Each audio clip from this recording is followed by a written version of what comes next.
그때 이제 왕정 사회 구조가 사실 왜 중요하냐면은 그때 형성된 법적인 제도들이 오늘날 법적 제도의 모형이 되고 있기 때문에 그래요. 그래서 한번 좀 보도록 하겠습니다. 자, 이제 제일 중요한 게 국왕과 지금 이제 큰 세력이 세 개죠. 하나는 국왕 세력이고요. 이거에 결탁된 이제 도시민 세력. 또 그거에 과거에 이제 봉건 세력이 이제 그것에 이제 저항하는 이제 그런 스타일인데, 여기서 이제 제일 핵심적인 건 뭐냐면은 이 도시민들 사이의 어떤 법률 관계가 이제 독립적으로 형성됐다는 거에 이제 주목할 필요성이 있어요. 한번 좀 볼까요? 도시의 법 질서는 사실은 중세시대 때 영주들을 피해서 다시 자기네들끼리 성을 쌓고 자기네들끼리 독립된 질서를 만들었단 말이에요. 그건 뭐냐면 상인들이고 그다음에 공업하는 사람들이니까 거래 중심으로 이들이 엮여 있단 말이에요. 거래 중심으로 엮였다는 건 뭐냐면 기본적으로 다 대등한 주체라는 걸 뜻하고요. 스스로 이렇게 주체이니까 그들이 거래를 통해서 일정한 질서를 만들면서 관습 질서 같은 거를 형성하게 되죠. 이때 이 관습 질서는 뭐냐면 국가 권력에 의해서 이래라 저래라 하는 질서가 아니고요.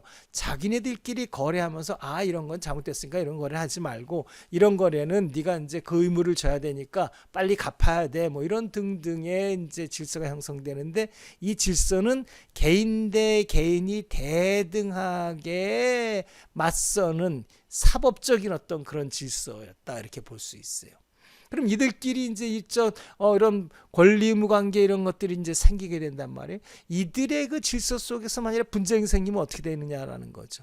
오늘날 법적 분쟁이 생기면은 다 국가 권력에 의해서 국가의 어떤 재판기관, 법원이나 헌법재판소에서 재판을 통해서 해결했는데 이들 그 도시국가에는 특별히 뭐 그런 어떤 국가 권력이 없으니까 재판소를 설립할 수가 없었단 말이에요. 그러니까 이들의 아이디어가 뭐냐면 우리가 지난 시간에 지금 배웠던 로마에서 대등한 사법 질서가 생겼을 때 해결했던 방법, 중재의 방법을 이들도 또 역시 택했다라는 거죠.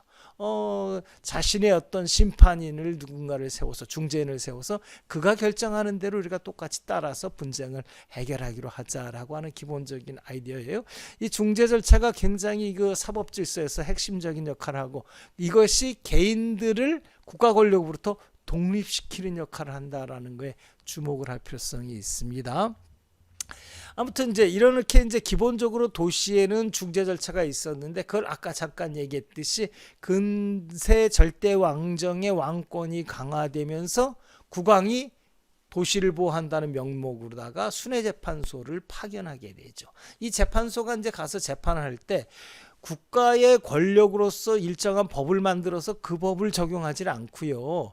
이 순회재판소의 판사들이 이들 그 상인들 상공인들끼리 하던 거래 질서를 그대로 받아주죠. 그대로 받아들여서 개인과 개인의 법률 관계를 법으로 그대로 인정해줘서 오늘날 말하는 건 소위 말하는 개인의 권리 개념이 생기게 되죠. 이건 내 거야. 그리고 내 거를 어떻게 거래하는 거야 라고 하는 두 개의 법률 관계, 이런 사법적인 법률 관계가 이제 비로소 이제 순회재판소를 통해서 이제 형성이 되는 거죠.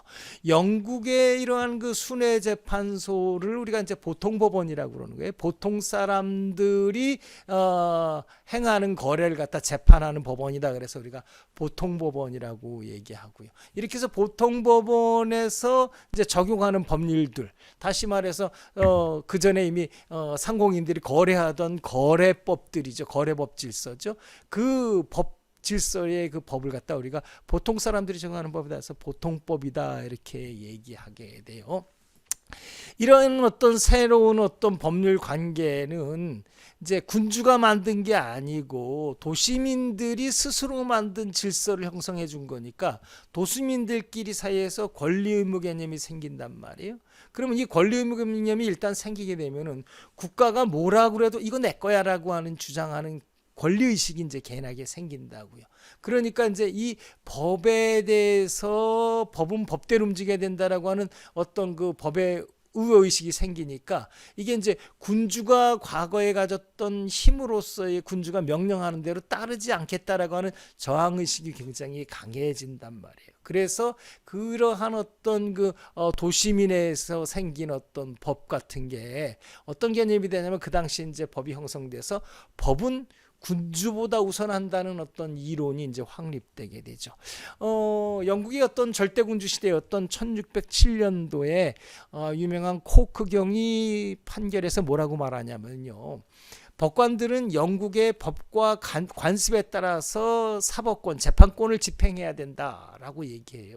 이때 국왕은 어떠한 이유에서도 그의 법원에 어떤 것을 배제할 수 없으며 그 법원이 한 걸 그대로 함부로 배제시킬 수 없으며 국왕은 스스로 판결할 수 없다라고 이렇게 판결문에 쓴단 말이에요. 이것이 이제 오늘날 말하는 이제 법치주의를 옹호하는 어떤 기본적인 어떤 문구로 이제 인정되고 있어요.